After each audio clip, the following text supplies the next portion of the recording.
नमस्कार, India voice पर स्वागत है आपका। मैं हूं आपके साथ प्रियंका मिश्रा। बुलेटिन की करेंगे शुरुआत। दिल्ली से बड़ी खबर सामने आ रही है। अरविंद केजरीवाल के परिवार से मिलेंगे राहुल गांधी।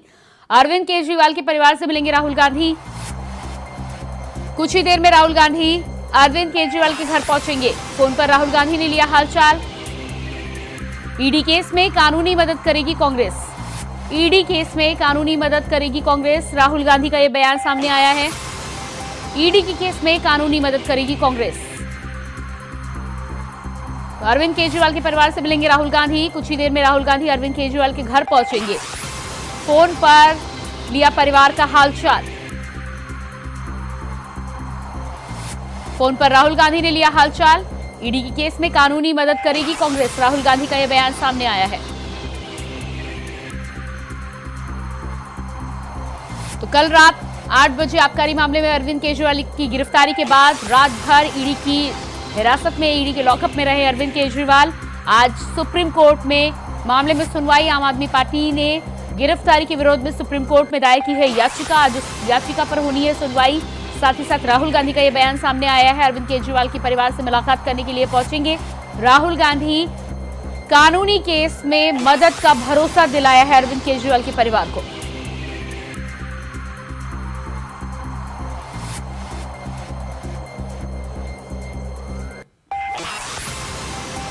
ईडी केस में कानूनी मदद करेगी कांग्रेस। राहुल गांधी का यह बयान सामने आया है।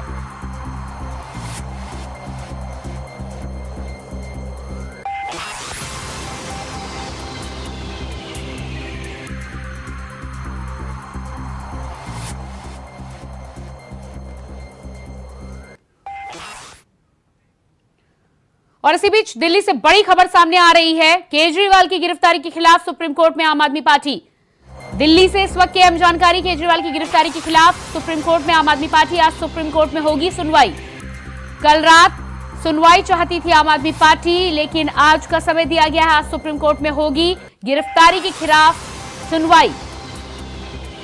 केजरीवाल की गिरफ्तारी के खिलाफ सुप्रीम कोर्ट में आए आम आदमी पार्टी। आज सुप्रीम कोर्ट में होगी है सुनवाई।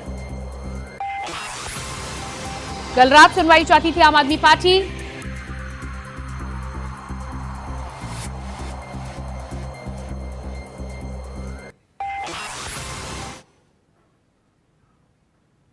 वहीं अरविंद केजरीवाल की गिरफ्तारी के बाद दिल्ली की मंत्री आतिशी ने प्रेस कॉन्फ्रेंस कर केंद्र सरकार पर आरोप लगाए हैं और क्या कुछ कहा, सुनिए। पहली बार हुआ है कि एक सिटिंग चीफ मिनिस्टर को केंद्र सरकार द्वारा गिरफ्तार किया गया है। ये भारत के लोकतंत्र के इतिहास में पहली बार हुआ है कि लोकसभा के चुनाव की घोषणा के बाद एक नेशनल पार्टी के नेशनल कन्वीनर को गिरफ्तार किया गया है। यह बिल्कुल साफ है कि अरविंद केजरीवाल जी की गिरफ्तारी भारतीय जनता पार्टी की एक राजनीतिक साजिश है। ईडी का उपयोग करके एक विपक्षी दल के राष्ट्रीय नेता को गिरफ्तार करना, एक ऐसे केस में जिसमें 2 साल की इन्वेस्टिगेशन के बाद भी 1 रुपए की भी recovery of proceeds of crime नहीं हुई है। एक ऐसे केस में गिरफ्तार करना जहां पर आज तक ईडी कोर्ट्स के सामने कोई भी सबूत नहीं रख पाई है, सिर्फ और सिर्फ ये दिखाता है कि ये भारतीय जनता पार्टी का डर है। ये प्रधानमंत्री नरेंद्र मोदी जी का डर है।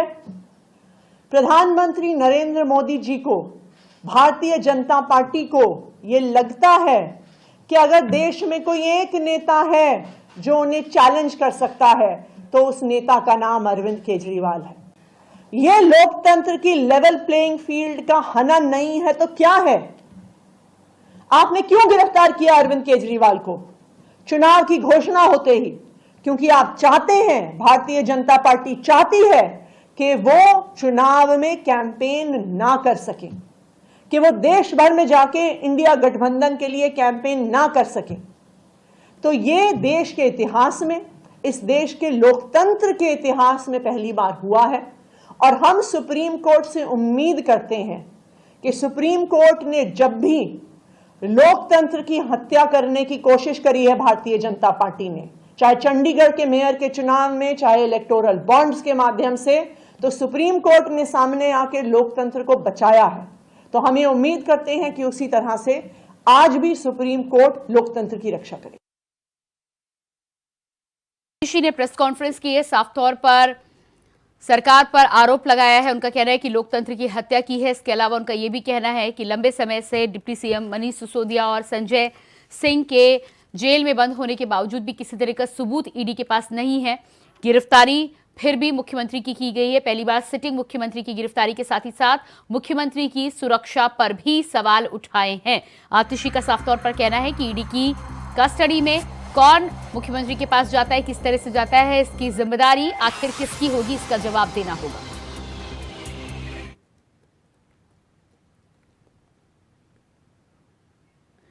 और इसी खबर पर दिल्ली से हमारे साथ संवाददाता अजीत कुमार लाइव जुड़ चुके हैं। जी अजीत, जिस तरह से इस पूरे मामले में आम आदमी पार्टी पहले तो सुप्रीम कोर्ट आज पहुंची है, सुप्रीम कोर्ट में सुनवाई होनी है, और उसके बाद आतिशी ने जिस तरह से प्रेस कॉन्फ्रेंस करते हुए मुख्यमंत्री की सुरक्षा पर सवाल उठाए हैं, साफ तौर पर उनका पूछना है कि मुख्यमंत्री की सुरक्षा का जिम्मेदार आखिर कौन होगा।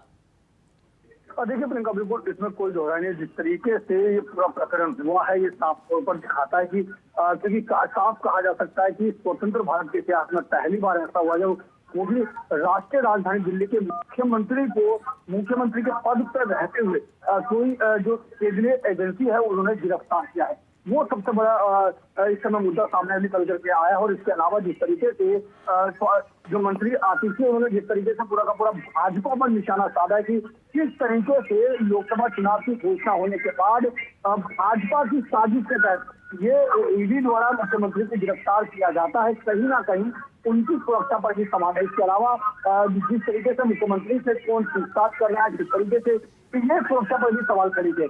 बता दें कि जिस तरीके से लगातार कथित तौर पर शराब घोटाले के मामले में लंबे समय से जांच चल रही है और 9 समन मिले जाने के बाद जिस तरीके से मुख्यमंत्री अरविंद केजरीवाल ईडी समक्ष पेश नहीं हुए थे, तो उसके बाद ही आखिरकार ईडी ने मुख्यमंत्री आवास पर पहुंचकर लंबी पूछताछ के बाद उन्हें गिरफ्तार किया था। जिसके बाद रात से ही मुख्यमंत्री जो है ईडी के लॉकअप में बंद है। और उसके बाद आज दोपहर को क्योंकि माना जा रहा है कभी भी जो दिल्ली के राउजमहल कोर्ट में पेश किया जा सकता है, क्योंकि जो पेशी के संबंधित जो भी कागजात है वो तैयार किए जा रहे हैं, वो पूरे किए जा रहे हैं। और उसके बाद उन्हें गिरफ्तार उन्हें कोर्ट में पेश करने के लिए आगे की जो संवैधानिक कार्रवाई है वो की जाएगी। उसके बाद देखना ये होगा कि कोर्ट आगे क्या कदम उठाता है। वही उससे पहले जो आम आदमी पार्टी की लीगल सेल द्वारा सुप्रीम कोर्ट का दरवाजा खटखटाया और आतिशी ने अपने बयान में साफ तौर पर कहा है कि जिस तरीके से इलेक्टोरल बॉन्ड में सुप्रीम कोर्ट ने जो लोकतंत्र को जो बचाने का काम किया है, तो उन्हें उम्मीद है कि निश्चित तौर पर सुप्रीम कोर्ट से उन्हें काफी उम्मीद है और लोकतंत्र को बचाने के लिए सुप्रीम कोर्ट कुछ ना कुछ कदम जरूर उठाए। जी बिल्कुल, कहा जा सकता है। जी बिल्कुल। इसी बीच अजीत, राहुल गांधी का भी बयान सामने आया है। केजरीवाल के परिवार से मुलाकात करने के लिए पहुंचे हैं और साफ तौर पर उनका बयान निकलकर सामने आया है कि इस केस में केजरीवाल की मदद करेगी कांग्रेस। देखिए बिल्कुल बता चाहूंगा प्रियंका, जिस तरीके से राहुल गांधी जो है केजरीवाल के परिजनों से मुलाकात करने की बात कह रहे हैं, इससे पहले प्रियंका गांधी ने भी अपने ट्वीट के माध्यम से कल ही जो केंद्र सरकार पर निशाना साधा था, क्योंकि इंडिया गठबंधन के तहत इस बार लोकसभा चुनाव लड़ा जा रहा है और इंडिया गठबंधन में आम आदमी पार्टी और कांग्रेस दोनों मिलकर के चुनाव लड़ रहे हैं। तो कहीं ना कहीं उसी गठबंधन का जो कहा जा सकता है धर्म निभाते हुए कांग्रेस जो है वो आगे बढ़ रही है। और आज जो है केजरीवाल के परिजनों से मुलाकात करने पूछ रहे हैं और निश्चित तौर पर जिस तरीके से कहा है कि वो हर तरीके से साथ देने को तैयार है। और कल जिस तरीके से प्रियंका गांधी ने अपना बयान दिया था वो साफ दर्शा रहा है कि पूरा का पूरा विपक्ष जो इंडिया गठबंधन के तहत जो विपक्ष एकजुट हुआ है, चाहे वो राहुल गांधी हो, प्रियंका गांधी हो या फिर अखिलेश यादव हो, ऐसे तमाम लोग इस पूरे के पूरे प्रकरण पर केंद्र सरकार की जमकर निंदा कर रहे हैं। जी प्रियंका। जी बिल्कुल। तो जिस तरह से एक तरफ निंदा हो रही है, दूसरी तो तरफ सुप्रीम कोर्ट में आज सुनवाई होनी है। आम आदमी पार्टी सुप्रीम कोर्ट के पास पहुंची है इस केस को लेकर और माना जा रहा है कि कल ही सुनवाई चाहती थी आम आदमी पार्टी। देखिए बिल्कुल, जब कल जो जांच एजेंसी है, जब ईडी की जो टीम है वो जब मुख्यमंत्री आवास पर पहुंची थी, तो उसी समय पूरी की पूरी जो आशंका है वो जताई जाती कि गिरफ्तार किया जा सकता है और आखिरकार जो देखने को मिला कि गिरफ्तार भी किया गया। उसी समय तुरंत जो है आम आदमी पार्टी की जो लीगल सेल है उन्होंने सुप्रीम कोर्ट का दरवाजा खटखटाया था, वो अर्जेंट बेस पर रात को ही इसकी जो सुनवाई है वो चाहते थे। हालांकि सुप्रीम कोर्ट ने उस अर्जी को आज की जो सुनवाई के लिए टाल दिया था, जिसके बाद आज यानी शुक्रवार को जो सुप्रीम कोर्ट है इस मामले में सुनवाई करेगा। देखना ये होगा क्या सुप्रीम कोर्ट फैसला सुनाता है। उससे पहले राउज़ कोर्ट में भी आज मुख्यमंत्री अरविंद केजरीवाल की पेशी होगी। मेडिकल टेस्ट हो चुका है, जो कार्रवाई आगे जो कागजी कार्रवाई वो लगभग कंप्लीट हो चुका है। उसके बाद राउज़ कोर्ट में प्रीलिमिनरी कोर्ट के तहत उन्हें पेश किया जाएगा। उसके बाद देखना ये होगा कि क्या उन्हें ईडी कस्टडी दी जाती है या फिर न्यायिक हिरासत में भेजा जाता है या फिर राहत मिल पाती है। जी बिल्कुल अजीत, बने रहिएगा आप हमारे साथ। वहीं अरविंद केजरीवाल की गिरफ्तारी पर आम आदमी पार्टी और बीजेपी में आरोप प्रत्यारोप का दौर भी शुरू हो चुका है। बीजेपी ने आम आदमी पार्टी पर गंभीर आरोप लगाए हैं। सुनिश्चित थी जिस प्रकार का उन्होंने रवैया अपनाया और कल हाईकोर्ट ने जो गिरफ्तारी पर रोक लगाने से इनकार किया, उसके बाद ये स्पष्ट था इस भ्रष्टाचार के तार अरविंद केजरीवाल के घर तक जाते हैं। 6 साल का दिल्ली की जनता का संघर्ष ये अब न्याय की ओर जा रहा है। मनीष सिसोदिया, सत्येंद्र जैन, अरविंद केजरीवाल, तीनों की राजनीति का अंत तिहाड़ जेल के अंदर ही होना था। और दिल्ली की माता बहन बेटियों के साथ जो अत्याचार हुआ, शराब का, नशे का जाल जो फैलाया गया, उसका न्याय होने का समय आ चुका है। जी बिल्कुल गलत है। आप भी जानते हैं कि ईडी नवंबर 2023 से अरविंद केजरीवाल जी को बोल रही हैं कि आप आकर जांच में जुड़ें, लेकिन तब तो वो अलग अलग बहाने बना रहे थे। वो तो विपासना की 10 दिन की वर्कशॉप के लिए चले गए थे। इसका चुनाव से कोई लेना देना नहीं है। ये पूरी की पूरी परिस्थिति माननीय मुख्यमंत्री अरविंद केजरीवाल जी ने स्वयं खड़ी करी है। बिल्कुल बीजेपी डरी हुई है, तो ही तो हाईकोर्ट में बीजेपी गई थी, तभी तो डबल बेंच के आगे खड़े होकर बीजेपी खड़ी थी। इन लोगों ने सारी शर्म के पर्दे हटा दिए हैं। करप्ट और बेईमान लोग, झूठ बोलने के लिए एक्सपर्ट माने जाने वाले लोग आज बीजेपी को कटघरे में खड़ रहे हैं। जिन लोगों ने पैसे का लेन देन किया, करोड़ों रुपया ठगने का काम किया, वो आज बीजेपी को कह रहे हैं बीजेपी डरी हुई है। और यहाँ तक कह रहे हैं कि अरविंद केजरीवाल जी तो मुख्यमंत्री बनने जा रहे थे, प्रधानमंत्री माफ करना बनने जा रहे थे।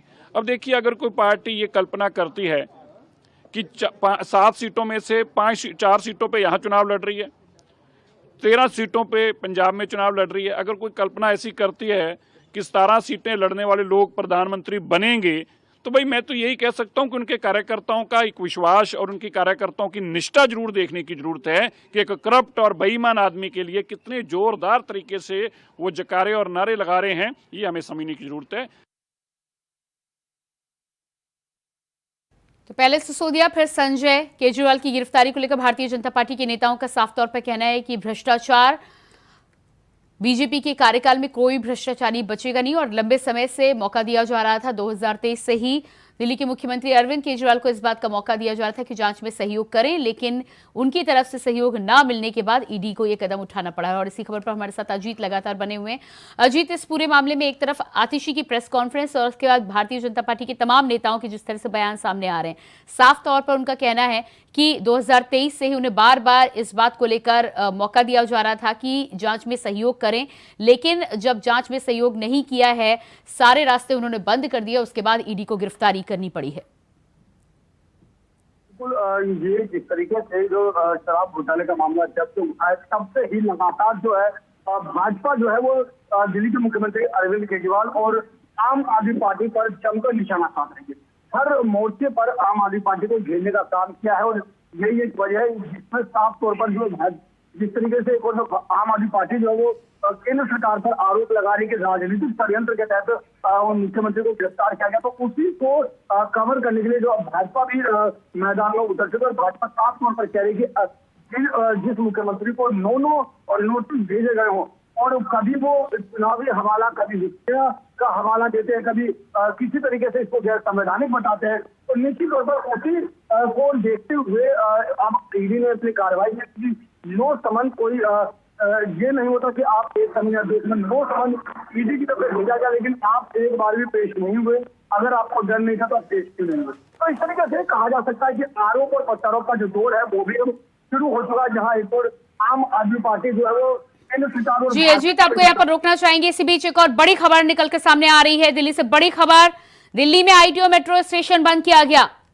दिल्ली में आईटीओ मेट्रो स्टेशन बंद किया गया। दिल्ली पुलिस की सलाह पर मेट्रो स्टेशन बंद। दिल्ली पुलिस की सलाह पर मेट्रो स्टेशन बंद। शाम 6 बजे तक आईटीओ मेट्रो स्टेशन रहेगा बंद। आम आदमी पार्टी के प्रदर्शन के चलते दिल्ली पुलिस का फैसला, दिल्ली पुलिस अलर्ट। तो इस वक्त की बड़ी खबर दिल्ली से निकलकर सामने आ रही है। दिल्ली पुलिस की सलाह पर आईटीओ मेट्रो स्टेशन को किया गया बंद। शाम 6 बजे तक बंद रहेगा आईटीओ मेट्रो स्टेशन। आम आदमी पार्टी के प्रदर्शन के चलते दिल्ली पुलिस अलर्ट। शाम 6 बजे तक बंद रहेगा आईटीओ मेट्रो स्टेशन। आपके प्रदर्शन के चलते दिल्ली पुलिस अलर्ट मोड पर। और इसी खबर पर अजीत हमारे साथ लगातार दिल्ली से बने हुए हैं। जी अजीत, जिस तरह से बड़ी जानकारी निकलकर सामने आ रही है, आईटीओ मेट्रो स्टेशन को शाम 6 बजे तक के लिए बंद कर दिया गया है।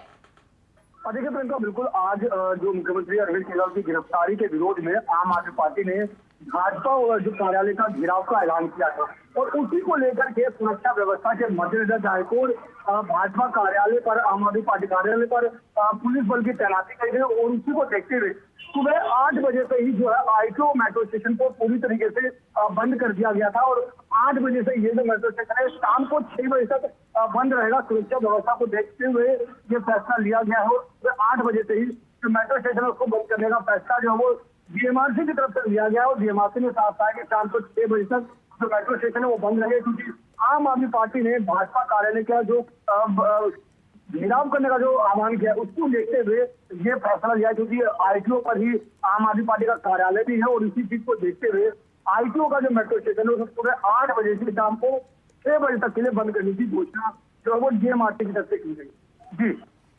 जी बिल्कुल, तो जिस तरह से आम आदमी के प्रदर्शन को देखते हुए दिल्ली पुलिस अलर्ट मोड पर है, आईटीओ स्टेशन बंद करने के अलावा और कहां-कहां सुरक्षा बढ़ाई गई है, क्या कुछ बदलाव दिल्ली पुलिस के द्वारा किए गए हैं?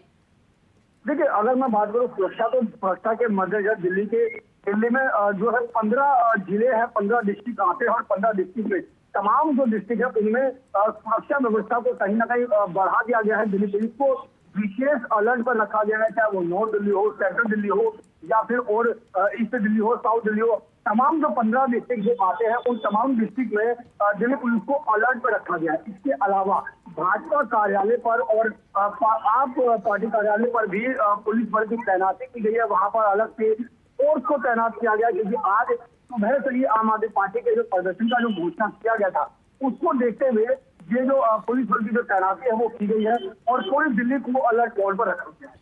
जी बिल्कुल, इसके अलावा जिस तरह से आम आदमी पार्टी आज बीजेपी मुख्यालय पर भी प्रदर्शन करती हुई नजर आएगी, रूट डाइवर्जन को लेकर भी क्या कोई जानकारी है? किस तरह का रास्ता उन्हें दिया गया है, किस तरह की परमिशन दी गई है? देखिए प्रियंका, बताया रूट डाइवर्जन की अगर हम बात करें तो आईटीओ का जो रूट आता है उसको पूरी तरीके से डाइवर्ट कर दिया गया, क्योंकि जैसे ही आईटीओ पहुंचेगा तो पूरा का पूरा जो दीनदयाल उपाध्याय मार्ग है वहीं पर भाजपा कार्यालय है और इसके अलावा दिल्ली प्रदेश का कार्यालय है जो पंडित पंत मार्ग पर है। इन तमाम रूट को डाइवर्ट करने का जो है वो प्रयास किया गया। हालांकि देखना चाहिए किस तरीके से चाहे वो आम आदमी पार्टी के कार्यकर्ता हो वो कितना कामयाब हो पाते हैं इस प्रदर्शन में, क्योंकि इससे पहले भी जब चाहे वो मनीष सिसोदिया की बात करें या सांसद संजय सिंह की बात करें, जब उन्हें कोर्ट में पेशी करने के लिए लाया जा रहा था तो उस समय भी आम आदमी पार्टी का जो प्रदर्शन है वो देखने को मिला था। तो देखना होगा कि आज किस तरीके से आम आदमी पार्टी जो है मुख्यमंत्री अरविंद केजरीवाल के समर्थन में प्रदर्शन के लिए उतरते हैं और किस तरीके से जो पुलिस बल है उसको रोकने में कामयाब होगा। जी बिल्कुल अजीत, इस तमाम जानकारी के लिए बहुत शुक्रिया आपका। और इसके बाद बात करेंगे अगली खबर की। मुरादाबाद से बड़ी खबर सामने आ रही है। हाई टेंशन लाइन में 4 धमाकों से 4 घरों में लगी आग। हाई टेंशन लाइन में अचानक फॉल्ट के बाद तेज धमाका होने से लोगों में मची भगदड़। धमाके और आग का वीडियो हुआ वायरल। ये तस्वीरें आप देख पा रहे हैं किस तरह से हाई टेंशन लाइन में धमाके के बाद लोगों में भगदड़ देखने को मिली है। फायर ब्रिगेड की टीम ने आग पर पाया काबू। तेज धमाके में कुछ लोगों के घायल होने की भी सूचना। मझोला इलाके की मीनानगर का मामला। हाई टेंशन लाइन में अचानक फॉल्ट के बाद तेज धमाका। आप तस्वीरें देख पा रहे हैं, एक तरफ अलग अलग जगहों पर होली के त्योहार को लेकर रौनक है और ऐसे में भीड़ के बीच में लाइन फॉल्ट होने के बाद यह धमाका हुआ है। और इसी खबर पर हमारे साथ संवाददाता शारिक सिद्दीकी मुरादाबाद से फोन लाइन पर जुड़ चुके हैं। जी शारिक, ये पूरा मामला जिस तरह से वीडियो सामने आ रहा है, फॉल्ट के बाद में हाई टेंशन लाइन में धमाका देखने को मिला है, क्या कुछ पूरी जानकारी है, क्या हालात हैं फिलहाल? प्रियंका, मैं आपको बता दूं, ये पूरा मामला मुरादाबाद जनपद के मजोरा थाना इलाके के मीना नगर मस्जिद के पास का है। यहाँ पर हाई टेंशन लाइन की जो घरों के ऊपर से तार गुजर रहे हैं, जिसमें फॉल्ट हुआ था। फॉल्ट होने के बाद घरों में आग लग गई थी, जिसमें 3 से 4 घरों में आग लगने की वजह से घर के अंदर रखा हुआ लाखों रुपए का सामान जलकर राख हुआ है। जैसी जानकारी प्रशासन को दमकल विभाग की टीम को लगी है, तो तुरंत ही टीम के द्वारा पहुंचकर आग पर काबू पाया गया है और तमाम व्यवस्थाओं के जायजा अधिकारियों के द्वारा लिए गए हैं। जी बिल्कुल। इस पूरे मामले में बताया जा रहा है कि कुछ लोग घायल भी हुए हैं। घायलों को कहां पहुंचाया गया है और इस समय क्या हालत है? देखिए, जिस वक्त ये आग लगी है तो उस वक्त लोग जो घर में मौजूद लोग थे उनके मामूली चोटें आई थी। सबका प्राथमिक उपचार करा दिया गया, सबको वापसी घर भेज दिया गया। लेकिन गनीमत ये रही कि इसमें किसी की जानहानि नहीं हुई और जो समय रहते हुए लोगों को घर से बाहर निकाला गया और तमाम व्यवस्थाओं की करा दी गई है। प्रशासन की ओर से भी अलर्ट है और जिस तरीके से ये फॉल्ट हुआ है, और कहीं ना कहीं एक बड़ा सवाल ये खड़ा होता है कि आखिर जो जिन लोगों के घर है इनकी हाई टेंशन लाइन के नीचे क्यों बना रखे हैं और कहीं ना कहीं उनकी भी लापरवाही है। जी बिल्कुल। शारी की तमाम जानकारी के लिए बहुत शुक्रिया आपका। और इसी के साथ फिलहाल इस बुलेटिन में इतना ही। खबरों का सिलसिला जारी रहेगा। नमस्कार।